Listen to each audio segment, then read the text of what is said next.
Bonjour à vous et bienvenue dans cet épisode consacré à la recherche d'idées. La recherche d'idées est la phase créative par excellence, mais aussi la plus chaotique. Au risque de passer pour un rabat-joie, je vais tâcher, à travers cet épisode, de vous encourager à insuffler un peu de méthode à votre joyeuse pagaille créative. Au risque de tordre le cou à quelques stéréotypes en vogue au sujet des artistes, rechercher des idées ne consiste pas à expérimenter je ne sais quelle drogue psychédélique supposée débrider votre créativité. C'est avant tout une gymnastique intellectuelle dont vous avez intérêt à vous rendre maître. Bref, écarquillez votre troisième œil et ouvrez bien grand vos chakras, car nous allons tenter en quelques minutes de vous faire accéder à un nouveau stade de conscience.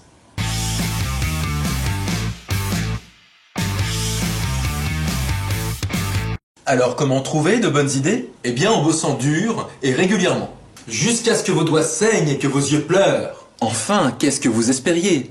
Que le métier d'auteur se résumait à regarder des vidéos en streaming en attendant qu'une idée vous morde le cervelet? Ok, j'ai peut-être été un peu sec, mais comprenez bien qu'il n'existe pas de raccourci pour avoir de bonnes idées, celles-ci s'obtiennent grâce à des efforts. D'ailleurs, nous allons passer en revue quelques techniques qui ne pourront que vous aider. Technique numéro 1, la quantité ne fait pas la qualité. Je vous le dis tout net, mieux vaut avoir 5 idées par jour mais de qualité, plutôt que 30 idées merdiques dans lesquelles vous allez vous noyer. Je sais qu'il est parfois difficile, de prime abord, de mesurer le potentiel d'une idée. Une chose est sûre cependant, quand vous commencez à étouffer sous vos notes, sortez votre katana, passez en mode Highlander, taillez dans le gras et que seules les meilleures idées survivent.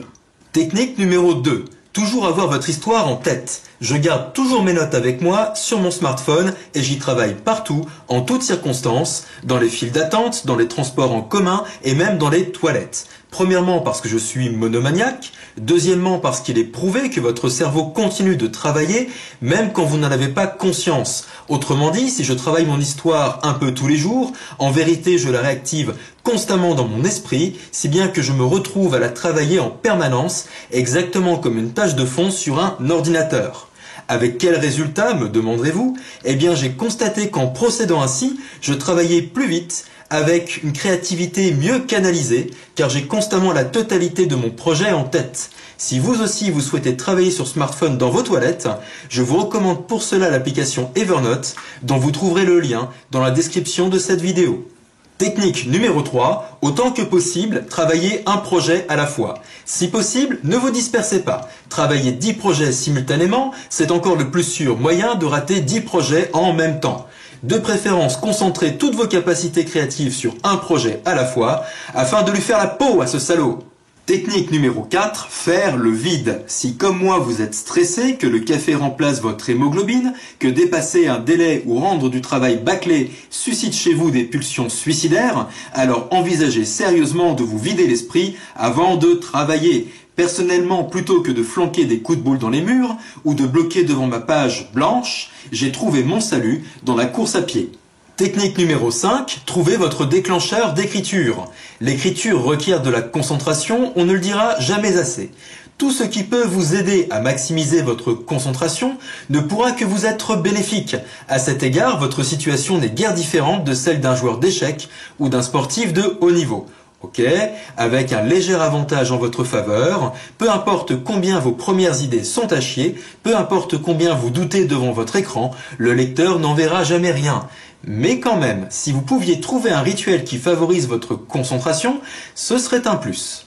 En ce qui me concerne, j'écris toujours pieds nus, les orteils plongés dans un grand saladier rempli de crème chantilly. Bien sûr, je déconne. En vérité, j'écris toujours en musique. Mais vous verrez parfois en interview des auteurs vous révéler des déclencheurs d'écriture, tous plus bizarres les uns que les autres. Je dis cela pour vous aider à décomplexer, des fois que votre déclencheur d'écriture soit de manger des fruits pourris, de griffonner sur les emballages de vieux burgers, ou que l'inspiration ne vous vienne que lorsque vous portez votre fidèle combinaison moulante en latex. Camarades fétichistes, rassurez-vous, je ne porte aucun jugement. Alors comment reconnaître une bonne idée? Je l'ai dit, il n'est pas simple de savoir d'emblée si une idée est bonne ou non.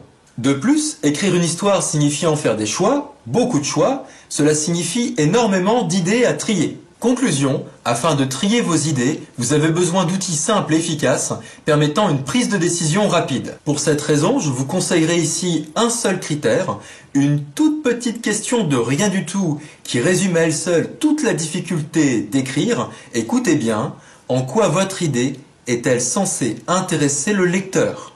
C'est tout? Mais c'est beaucoup trop simple. Eh bien, pas tant que ça. Petite démonstration avec un exemple.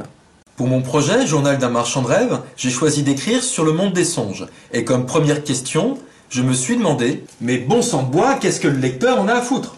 Cette question, certes un peu rude, je vous invite à vous la poser vous aussi par rapport à votre projet, car si celui-ci aboutit, c'est peut-être un jour un éditeur qui va vous taper sur l'épaule et vous demander « Ouais, écoutez, c'est pas mal votre manuscrit, mais qu'est-ce que le lecteur en a à foutre ?» Et ce jour-là, il vaudrait mieux pour vous que vous ayez un argument très convaincant à lui répondre. En guise d'illustration, voici de quelle façon je m'y suis pris pour rendre mon monde des rêves intéressant pour le lecteur. 1. Mon monde des rêves est dangereux. Un rêveur qui meurt là-bas meurt également dans le monde réel. Il y a donc un enjeu.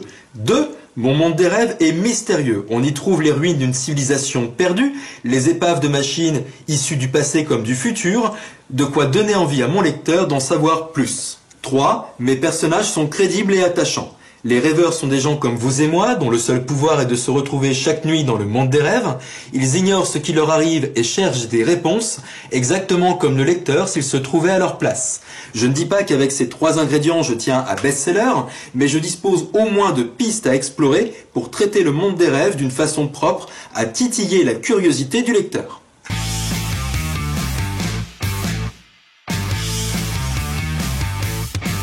Il n'y a aucun mal à avoir des influences. Si votre travail est inspiré par d'autres œuvres, vous n'avez aucune raison d'en rougir.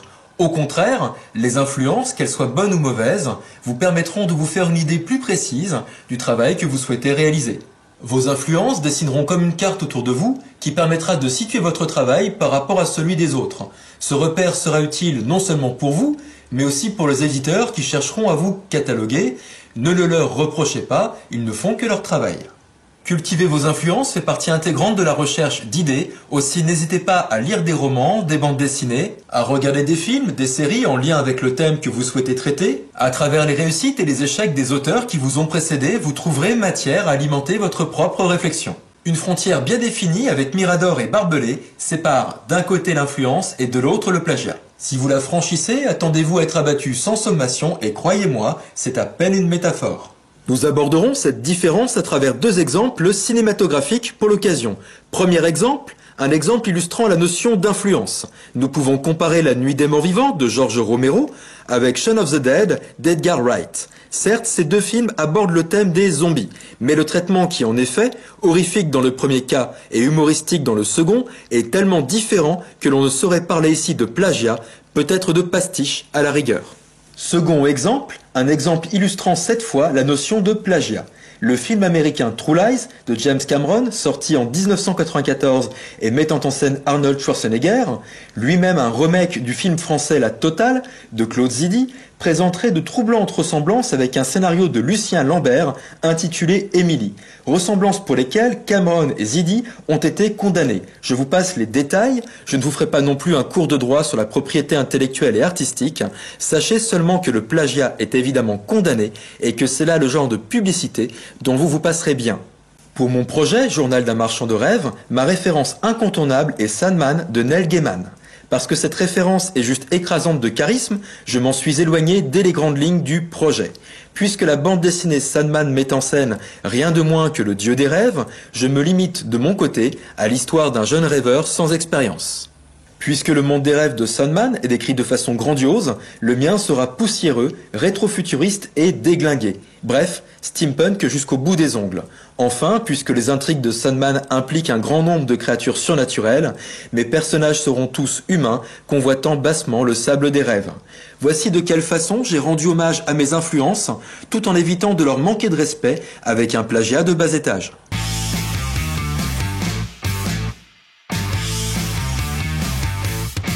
En conclusion, j'aimerais vous remercier d'avoir tenu le choc jusque-là. Si je n'ai pas réussi à vous dégoûter du métier d'auteur avec mes conseils fascistes et mon humour potache, alors certainement êtes-vous suffisamment persévérant pour réussir dans l'écriture. A bientôt pour une prochaine vidéo. D'ici là, n'hésitez pas à commenter, liker, partager. Bref, à vos plumes.